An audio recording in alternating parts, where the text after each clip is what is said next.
Welcome to BARI Banter, where we talk everything bariatric surgery with the people that know it best, the patients. I'm Shannon, I'm here with my co-hostess with the mostest, Lita. So sit back, relax, and remember, sip, sip, sip. Well, welcome to our third episode, Lita. Well, first of all, happy birthday month. It's birthday month. It is Lita's birthday on the 21st of this month. So I'm very impressed that you remember that. Yeah, I know. I guess that's what friends do, right? So how old are you turning? 30 plus 2. See, I was 32. asking you that to see if you remembered, because you are getting on a little bit. So I just wanted to make sure you still remember. I still remember, but do you know what the actual highlight of my week was? Oh. I went into a liquor store this week. You in a liquor store? Me. You never go in those. Never. There's It was a the theme first here. time. Yeah, It was the there's a first time, and I actually got ID'd, and the guy at the store was like, "Oh, do you have your ID with you?" And I was like, "Yeah, sure." And as I was pulling out, he goes, "How was your day?" And I was like, "Well, better now that you asked me for this." And when he looked at my date of birth, his eyes like actually bulged out of his head. So usually people, they ask me because they want to see if they're going to give me the pensioner discount. Are you that old yet? Are you that old yet? Also, we had a group chat the other day, and I have to bring this up. Okay, so you said you don't like donuts. I do not like donuts. You've also said you don't like caramel, you don't like Nutella, and your best hangover thing, like the thing you want after a hangover, is cherry tomatoes. Yeah, oh my god, they're so crunchy and acidic they do it for me. You're the worst, ex-obese person ever. How did you even get me? It's like you're like the healthiest. You must have had big portions. Massive portions and a closet eater. Like I would just go down to Coles and just buy a whole bag of Allen snakes and eat the entire bag in 5 seconds, and then go home and finish it off with a Caesar salad just to make myself feel better. Yeah. Delicious. All right, well, that's enough about us. We do have a guest ready and raring to go. So, you might as well introduce him. Well, this is somebody who, at his biggest, he was tipping the scales at 204 kilos. He's now down to 109 kilos, which means that he's lost the best part of 100 kgs. He's 3.5 years post-gastric sleeve surgery. He's also had all of his plastics done to remove his excess skin. Welcome our guest, Will, also known on Instagram as I Can't Wait No More. Hey, Will, how are ya? Hey, good guys. Good. I'm loving the snow background. He's got if anyone listening to the podcast, he's got a nice background where he's sitting in the snow in the park. Looks so dreamy. So chilly. I feel like you're going to throw a snowball at us. No, it's actually hiding the fact that we're about to move house. It's the law behind me. Yeah, well, that works. That works too.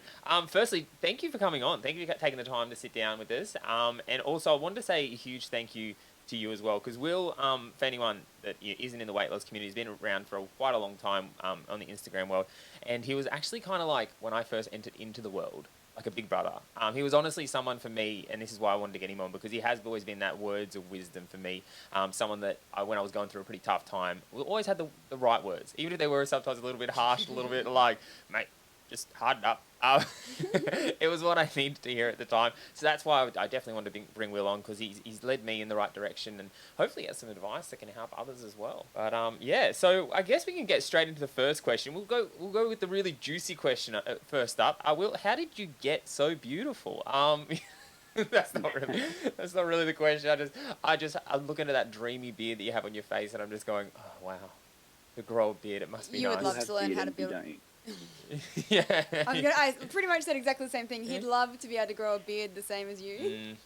Yeah, the ones that don't look or ginger would be amazing. But I guess the first question that we'd like to lead off with is, what was it for you, Will, back in the day before you had bariatric surgery? Back in 2017. 2007, 3.5 years out, crazy.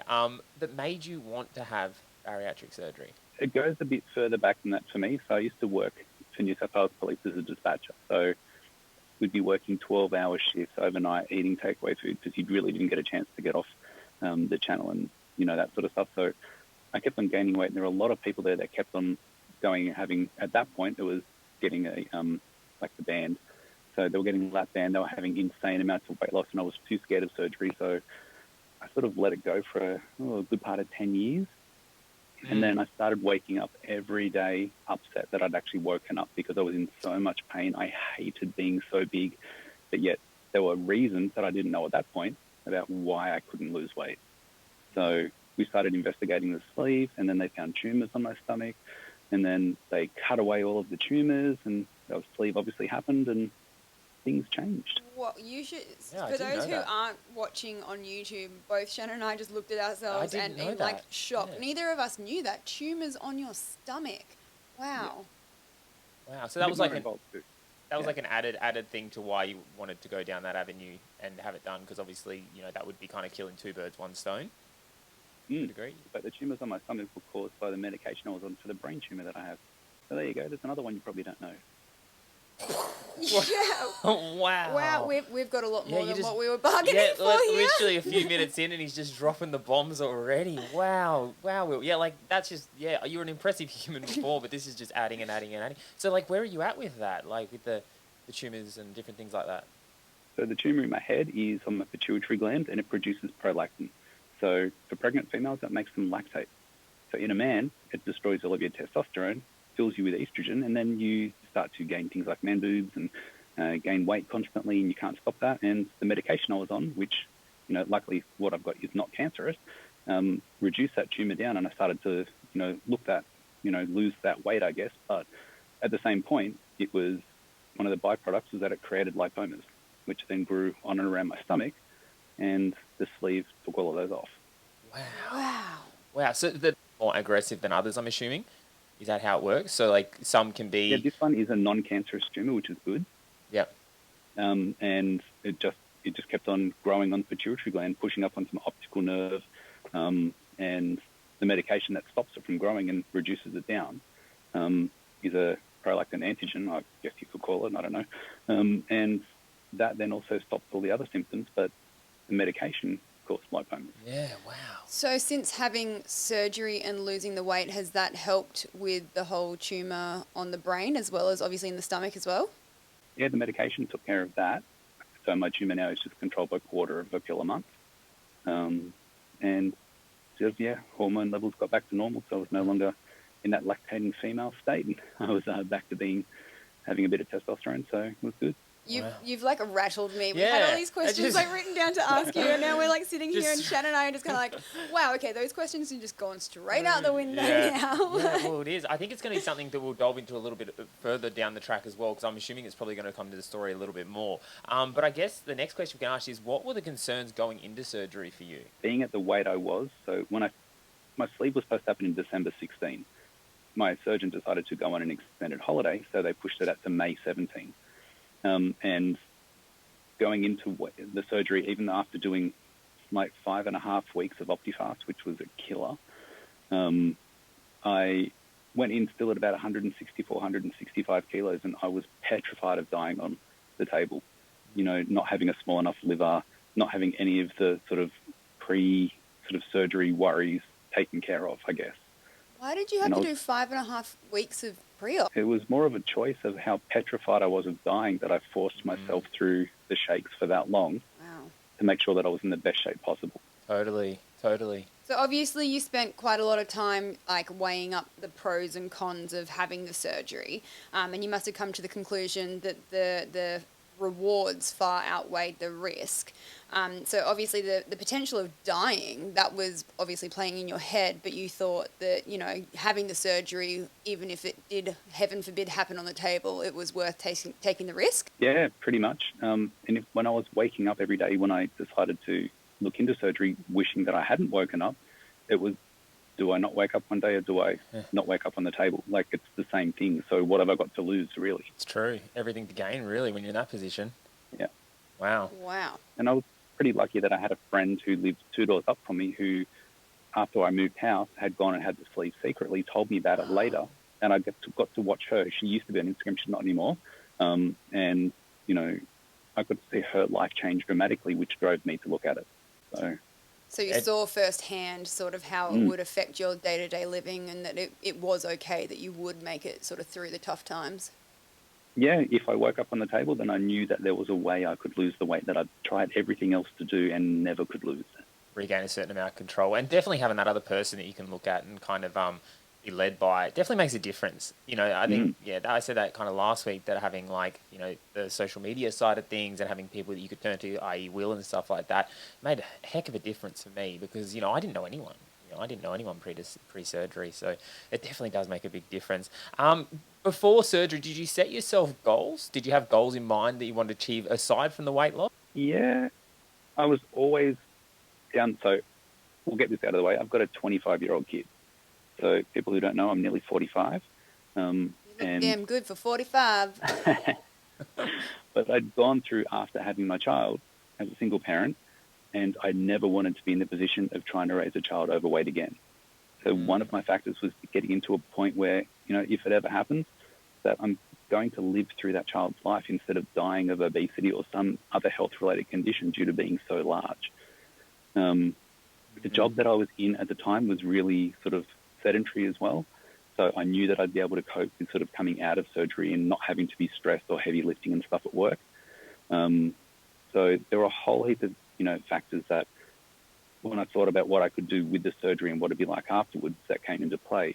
But really it was changing my life, being healthier, being able to go and do things like go onto a roller coaster. And, the biggest goal was to buy one piece of clothing without an X in front of it. Like, What size clothing are you wearing now, if you don't mind us asking? Yeah. Have you seen those shoulders? Yeah. No, that was one of my goals as well, was to get into clothes in Kmart. Because back then, Kmart didn't have big boy clothes. They only had like larges. Kmart used to go to 4XL, where I was, and I was in 9XL. So the shirt that I wore into surgery was a 9XL, a black T-shirt, and I had that until last year, and I thought, it's time to retire this thing now because I'm never going to need it. Never going back to that, yep. Yeah, when you see an M or something, when you stop seeing all the X's, you're like, I feel like I'm not getting my value for money anymore. No. I paid the same amount for smaller clothes. This is a rip-off. Yeah, that's something they don't warn you about surgery. It's like, yes, you save a lot more money because you don't eat as much food, but you spend a lot more on clothing. A lot more. You're always like, I want pretty clothes. Preach. I have the biggest shopping addiction now because of, actually I had a shopping addiction before surgery, but now I've got even more of a shopping addiction because I can fit into prettier clothes, so to speak. Yeah, so I was lucky though that one of my good friends, who you guys will all know as well, Terry, he took me through the go find your designer clothes at op shops.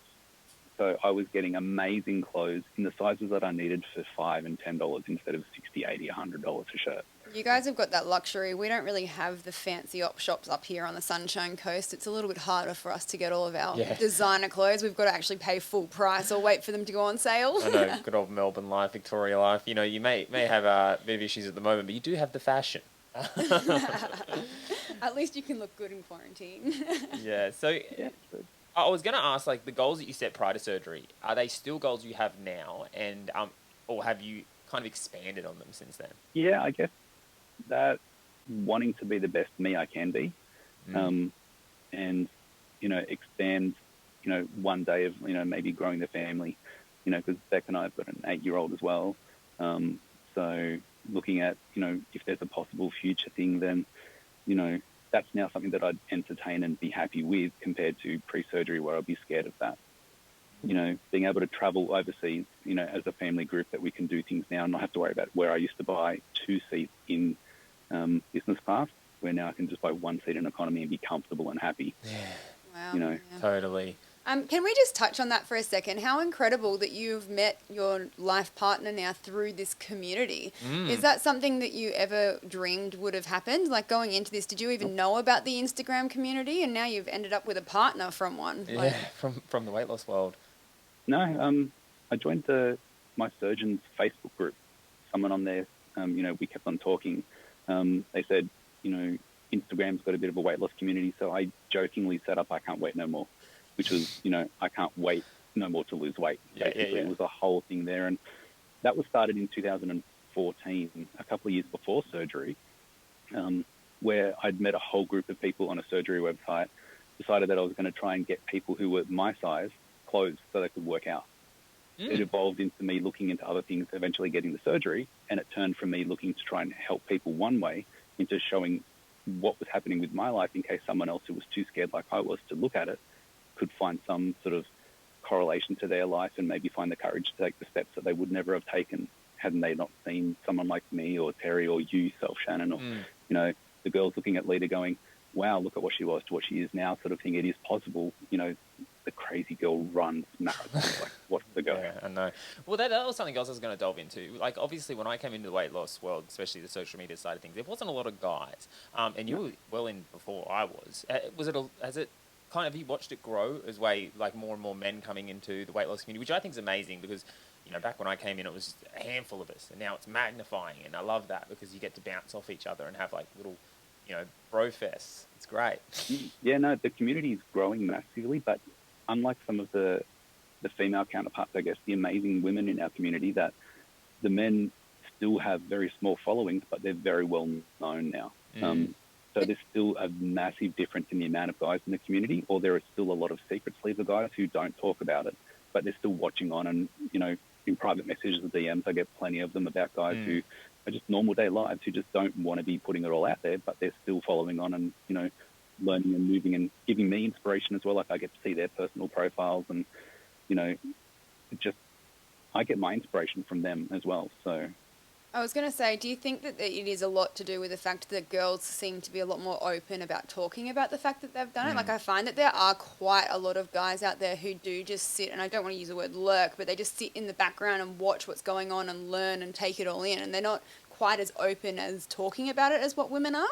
Yeah, I think there's a vulnerable side to that, though. Like, you got to be very vulnerable with, like, Instagram and stuff like that, and that's what I found. And then when you put your vulnerabilities out there, like, you know, Will and stuff, and, you know, you put it out there, you're kind of exposing yourself. And for a guy, you know, that's not an easy thing to do, because you kind of don't want to demasculate yourself, because you've got, you know, I've got to be, But you know, is it hard demasculating when to be you're vulnerable. showing? Yeah, Is it? yeah, Oh. like you'd be surprised. Yeah, very much so. And it's more of a society-driven thing as well, that men have to be tough. And the whole saying, which I hate the most of, is like, take it like a man.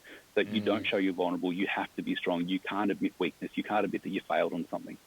And it's a society-driven thing that causes men to not talk about this sort of stuff, which is why I ended up standing on Instagram in my underwear showing how big I was. And then after plastics, you know, putting up little note stickers over my private parts. All because we shouldn't have to hide. If the women are brave enough to do it, then the men should too. And I've got nothing but, you know, the random hate message, except a lot of people are just going, look, you know, you've inspired me to do something about myself. And I'm not there for that. I'm just there really to show that you can have a life after surgery as well, and gain the, you know, the life that you lost back. And if it helps someone, that's a bonus for me. It's not why I'm there. Yeah, totally. And do you feel like, because you are someone who, I feel like you're very comfortable with who you are now. Like, it's something I'm assuming has evolved over time. Has this always been the way for you, or is it you found yourself definitely during this process? Like, have you found that you found Will? You know, you're proud of who you are, and you developed to where you want to go, kind of thing. I found a lot more of me. I think something I've said to a few people rings pretty much true with myself as well, that this surgery only amplifies either your good or your bad qualities. So for me, I'm very socially quiet until I get to know somebody, and then you can't shut me up. And a lot of people are sort of extroverted introverts like that. And Lita will attest at mid-year last year that put a few drinks in me and I don't shut up. But Alita can't attest anything because Alita doesn't remember anything from mid-year last year. Touche. But yeah, I think I found a lot more of me having the surgery, because I was no longer scared of hiding behind, like, the fat was a barrier in a way, but it was also my security blanket, where I could, you know, I was happy to be the big guy in the room, where I could be funny and take the piss out of myself, I guess, because then if I made myself the joke, no one else could do it. So then I couldn't get hurt that way. And the shield or the armor, whatever you call, you know, the weight that you had disappears, and you've got to learn how to deal with not having that anymore. So I think for me, I found more of my confidence in being able to tell people, no, I don't like that behavior, or, you know, I really like this, or, you know, just what my likes and dislikes were in the world compared to before, where I would just put up with what anyone else ever did. I find it quite funny because we know you quite well now. And for you to say that you're quite a shy and reserved sort of person until you get to know someone. Well, one of my first ever memories of you was at Oswide. And do the words Eagle Rock mean anything to you? Because that Will was not shy. I think you knew somebody else, though, at Oswide. No. My pants did not fall down for Eagle Rock. No, it didn't. No. Well, if anyone that doesn't know the Eagle Rock thing, it's like if Eagle Rock comes on, you got to drop your dax. You got to see. I would have got amongst it, and people were like, "Do it, do it." I was like, "I would, but you know, I don't really wear jogs, so that wouldn't." some bad person feeding me water from a water bottle at that point. So I wasn't in the room when it happened. Yeah, we won't delve too much into that. The old pump bottle, gotta love that. So was there a point in your process that you know, because obviously you don't just develop self-confidence and self-appreciation overnight. Was there a turning point for you throughout this process that, you know, kind of made you go, okay, I'm starting to really see me for me and appreciate who I am? About 3 to 4 months in, I started to really get into weightlifting, going to the gym. I started to make friends at the gym. The trainer that I had was really extroverted as well, so he knew a lot of people there. So people would come up and talk to him, and by product would have to talk to me. So I was forced out of my comfort zone to start talking to people, where before I would hide in the corner unless spoken to, I wouldn't speak, sort of thing. And then people started to see me drop massive amounts of weight, but see me lift lots of weight as well. So they were wondering how I was losing weight so fast. So then the surgery thing came up. People started looking on Instagram. They would see that I would be what they thought was a different person because they couldn't believe I'd lost so much weight. So relating to my own story and sharing it to some people who have now gone and had surgery as well, I realized that I must be okay enough to be able to sort of go out there and be me in front of people instead of hiding behind what I thought I needed to be. Inspire others as well on the way. Do you also feel that along the way you might have had a bit of body dysmorphia and that sort of thing, which actually stopped you from being able to appreciate how well you were doing in your own journey? Like, do you think you were holding yourself back because of it? Yeah. I still clung on to larger clothes. I still hid in things. And the first time I ever wore something that fitted was to the Melbourne 2017 Christmas party. So 6 months after surgery, I wore 3XL jeans, and I had never believed I could fit into anything with a 3 at the front, let alone only 3Xs. You know, and the shirt that I wore was a 3XL as well, and it was a little baggy, and I thought, hang on, I'm not, you know, the person that I thought I was. And I held them up against my other clothes, and I struggled to comprehend it. So I've always looked at myself, and even now, you know, the size that I am, I look in the mirror and I still see big Wils most days. So it's still that brain thing of reminding myself that because I see myself every day, I've got to notice the little changes as well. So Instagram is my memory board, I guess. And it's my way to kick my head back into gear when it gets to that dark place where I go, doesn't matter what you've done, you've not lost enough. So obviously you are sort of dealing with the mental side of things a little bit. How else are you finding that you're like, what else are you implementing to try and overcome some of those mental hurdles that you've obviously put in place for yourself? I take a lot of pictures. And it's not just for Instagram, so I've got 40-something thousand photos on my Insta Reels. 40,000 photos in my iCloud library, and most of them are of my weight loss journey. So I had about 20 or maybe 15,000 before weight loss, and now I will find myself not taking a selfie to be vain, I guess, but more of a reminder of, hey, you actually feel good in this moment, so here's something to remind you in the next 10 days, 20 days, whatever, that, you know, you actually have achieved something that you didn't think you could. And then there's diet changes as well, so making sure that I'm not pushing my sleeve too hard and making sure that I'm eating within my, you know, proper, you know, portion sizes.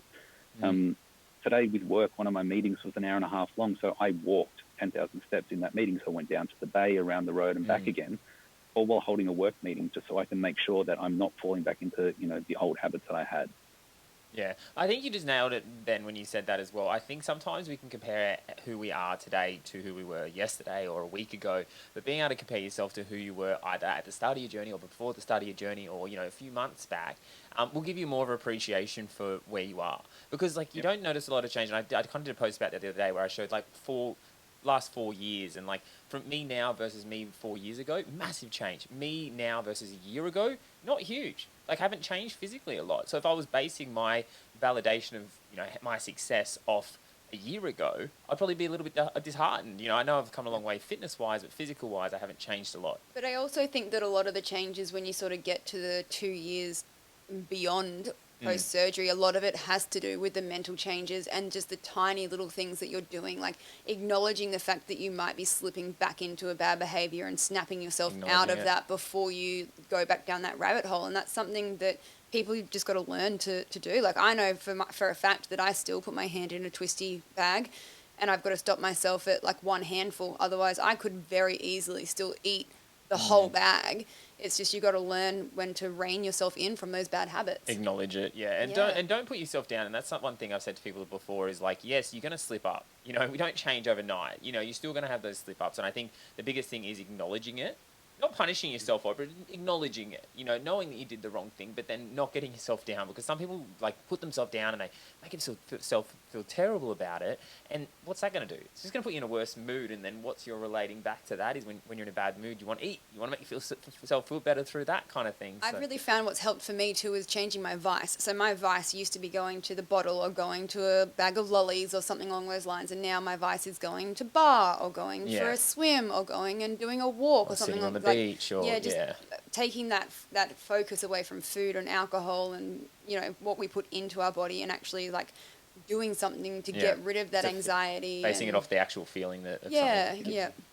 And you mentioned before though that the 2-year mark, the changes are a lot more subtle, but a lot of people are still really focused on the scale then, and they may not be losing the weight, but their body fat percentage is changing drastically still. And a lot of people still focus on a number instead of how their body is actually, or how healthy it is and how it's moving. Because, you know, I'm 109 kilos, but I'm wearing between a medium and a large shirt.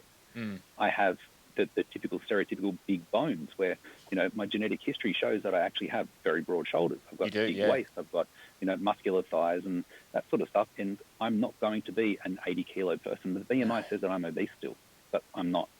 100%. Isn't that crazy? Such a mind? The better way. Yeah, who you are. You got to look at your actual structure and who you are as a person, not compare yourself to others. Because you could look at someone else and be like, "How's he 70 kilos? I should be 70 kilos." No, your body will not allow you to get to 70 kilos. You know, you just got to base your success on the way you feel, like the way you look and feel towards yourself. One thing that I find is very peculiar and annoying, actually, is that like to have bariatric surgery, one of the biggest factors is that you have to have a BMI of a certain score.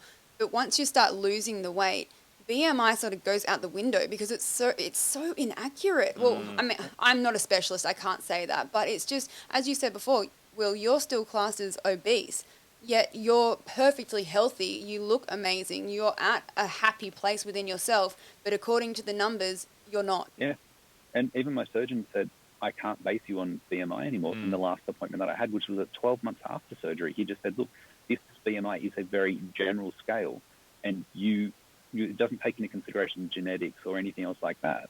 And you've got a footballer's build. You are going to be heavier, even though you look thinner. So when I came out of plastics, I was 101 kilos. Yeah. Okay, I went in and they took off 7.5 kilos of skin. And the surgeon said, I really wanted to get you under 100, but there was no more fat on you I could take off. Yeah. You literally are the leanest you can be. And if you look at my healing up pictures when the swelling went down, I'm emaciated at some point. So my chest, you could see through all of my ribs. My face was really gaunt, you know, and my body bounced back after surgery, probably 6-7 months, and I put on a bit of weight and then I lost it again. And all that time I've maintained now around the 108, 109 mark. And that's when my body's comfortable and I'm not fat. Yeah, I can't look at BMI or the scale as a differentiator to whether I'm healthy or not. I have to look at how my body is. That's something that I would really like to sort of get into a little bit more. You've clearly had plastics done, and you've just reached your 1 year mark post plastic. So congratulations, yay, well done. This is quite a big question, I guess you could say. Did you feel that you were more self-conscious about your loose skin than what you were being a bigger person? Like, how did that sort of make you feel? I'll flip it. So I was more comfortable being big. I got used to having loose skin, and now I'm more self-conscious not having that skin. Oh, wow. Okay. Yeah, wow. You really did flip that on the head. Okay. So you think now you're more self-conscious than when you had the loose skin? Mm-hmm.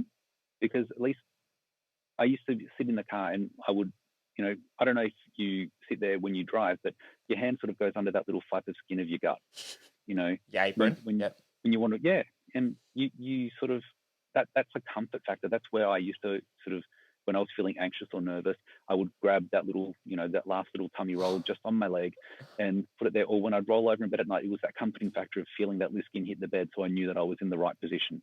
You know, and there were weird things you get used to with your body, and some of mine were, you know, quite interesting. And now I roll over and nothing hits the bed. Or like, I'm missing part of me. And I'm flat. Yeah. Actually, there's a separation anxiety, and a lot of people have mentioned it post-plastics where they I don't like the term gunt, but they give it a funeral almost, where they're just, some part of them is missing. And you do get phantom nerve feelings. I could still feel where that stomach was, even though it wasn't there. Oh, I was going to ask you that. So is it true that when you're healing, you kind of get like itchy in places that you can't physically scratch because it's not there anymore?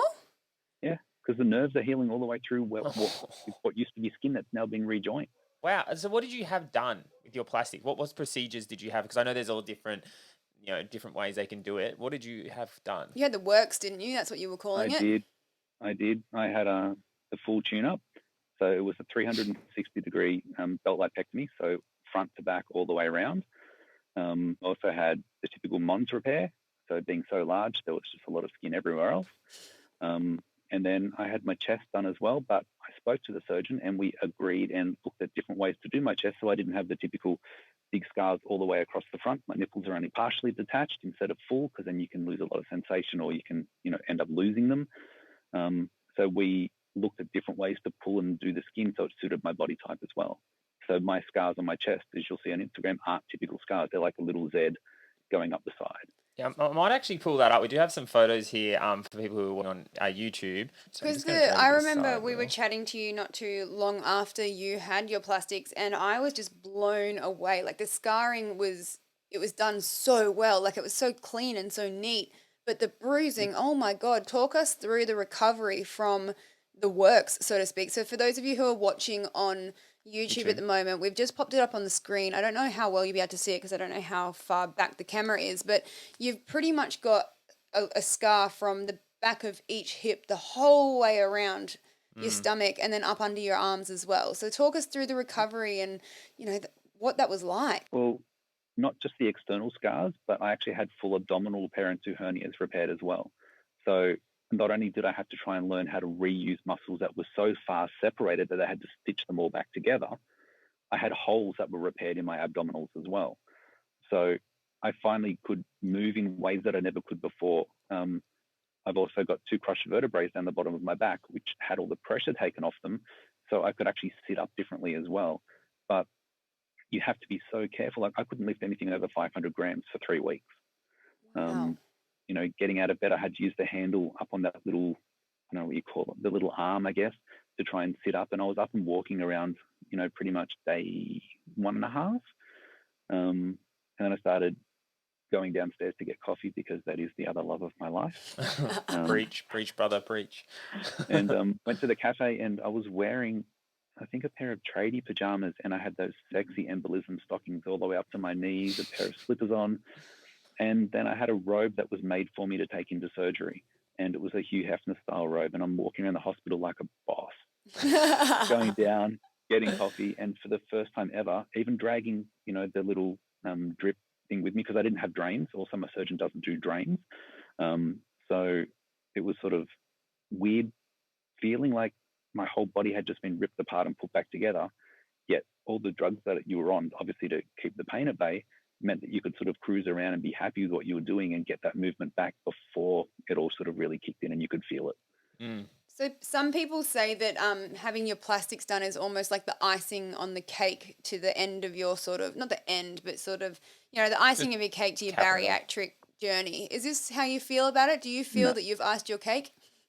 No way.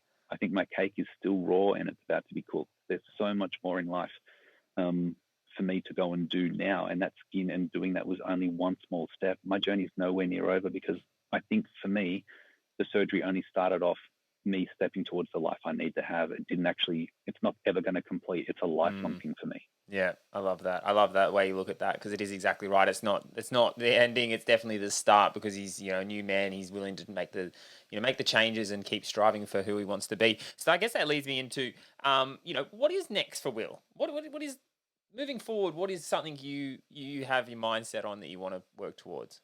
My job's changed a little, so now looking at different opportunities that are popping up at work, which I would never have had the courage to try and do pre-surgery. Obviously, I mentioned it before, looking at maybe, one day growing our family and traveling around the world as well, taking back to some places that I've been that she's never been before, living the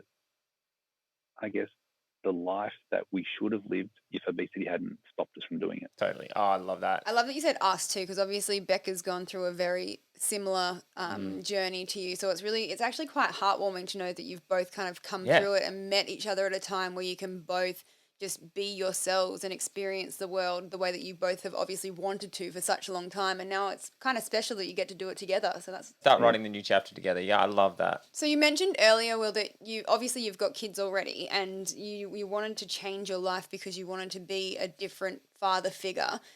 How has that, like, are you feeling pretty confident that the person that you are now, like, what have you changed, do you think, from being a father 25 years ago to hopefully being a father in the future? Like, what's changed?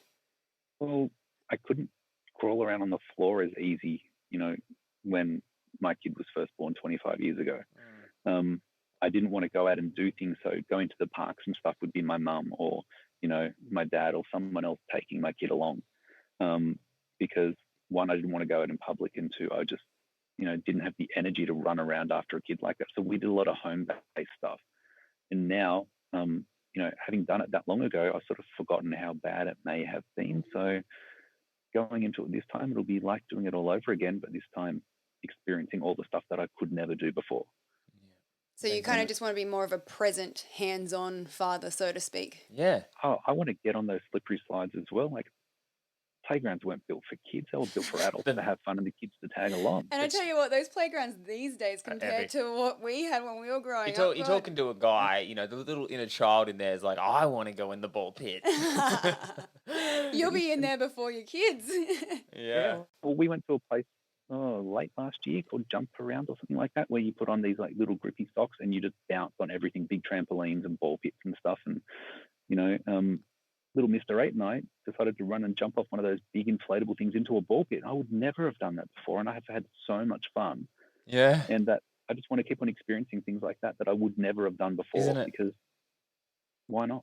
Isn't it like that though? Isn't it? You almost like just those things you've always missed out on when you've been bigger because you've been, social anxiety and what's this person going to perceive of me and all that holds you back so much from these little experiences that you just don't get to experience. And now it's like, Now you do it without even thinking. Like there's things that I do on a daily basis or people that say that we do crazy things, but we do them without even thinking. And then you do the activity or whatever and you go, oh, wow, like 60 kilos ago, there's no way that I would have even thought of doing that. And I just did that without even thinking. Not even the physical limitations, like the mental limitations. Like, it's surprising how much, like, if you stop and actually appreciate how much you evolve mentally and how much that social anxiety isn't crushing you, it's a massive driving factor, especially through this process, because it's almost like more than the actual physical side, how much it actually frees you up. Yeah, and we went to the beach for the first time after plastics, and I walked around without thinking about my shirt. I took it off and I walked onto the beach. I walked all the way to the shore, all the way back. Yeah, people looked at my scars because, I heal differently to some people and my scars are still red, but they're flat, they're nice. You can still see them. And there's something that I've learned to appreciate about myself, even though the oils that I'm using are starting to help them fade. They're a part of me as well. I shouldn't be ashamed of being that big and losing the weight and having the skin removed to be happy. So taking that shirt off was something even a year ago I would never have done. But are you sort of proud of those scars too, though? Like that you've gotten to the point where you had to, like you had the option to have them removed. Like I would be damn proud of those scars if I had the option. Like that's who you are now. Yeah, and some people aren't as lucky as I was to be able to afford to do that sort of stuff as well. So I take my journey very much for granted. Some days where I forget about stuff, but then I'm also extremely appreciative of all the things that I've had that some people can never do. I love your mindset. I try and remain as humble as I can about it because, not many people can afford the $50,000+ I spent on plastic, and some people are waiting on a public system where I went private and all that sort of stuff. And it doesn't make me any better or any different to anyone else. I just had that opportunity and I took it.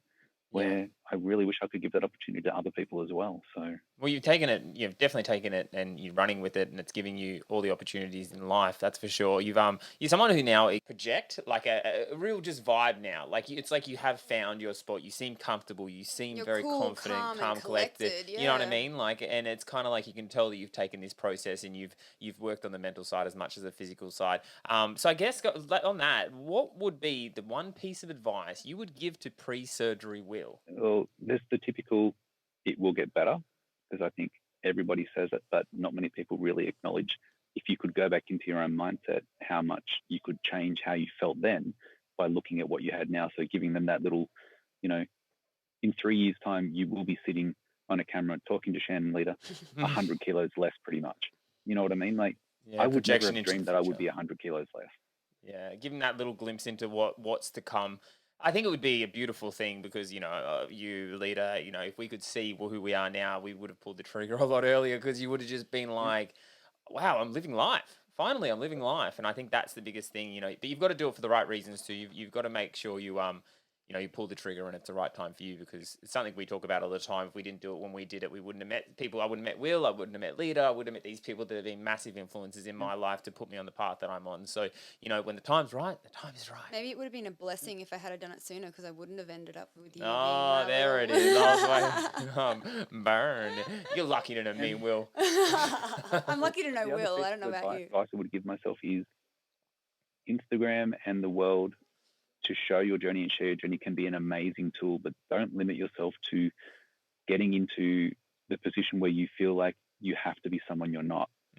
So let yourself drive the social media. Don't let the social media drive you. Totally. Because I did get really caught up in thinking I can't do that, or I have to post every day, or I can't do that because what would people, say?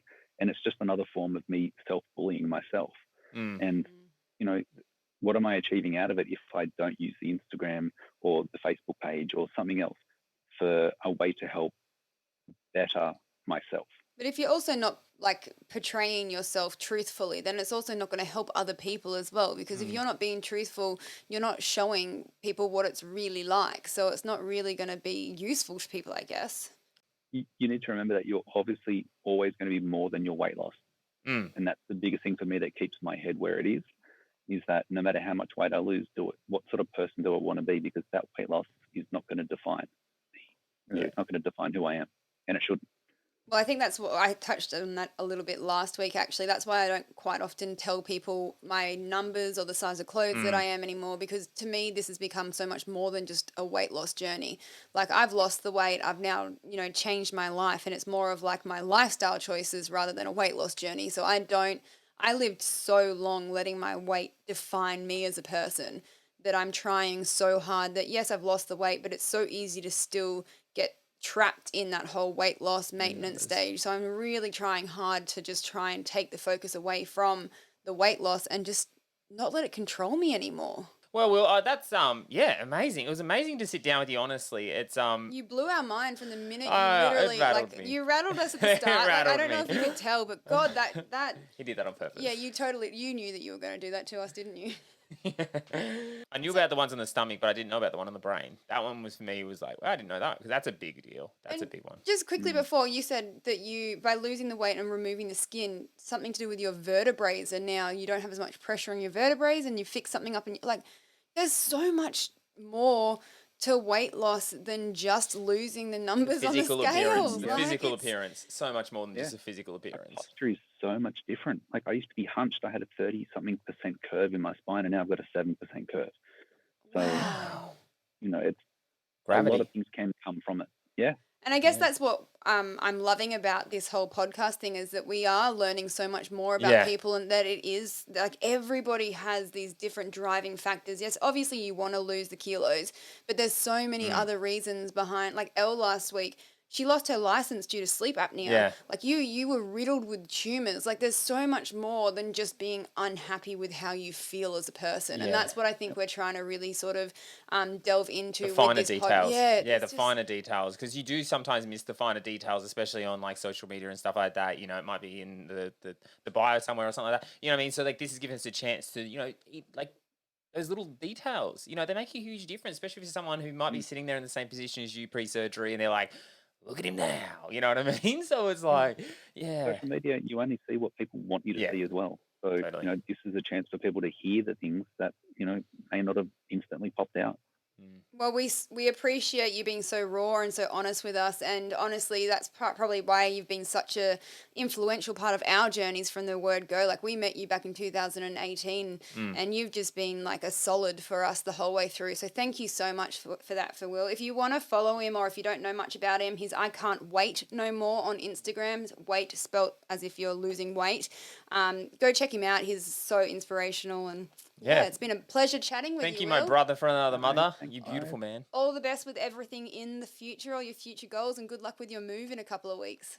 Thank you. And enjoy the practice for the big game when it comes to making the baby, if the time ever comes. So just enjoy the process, and thank you, Will. Really appreciate it. No worries. Thanks, guys. And that's it, guys.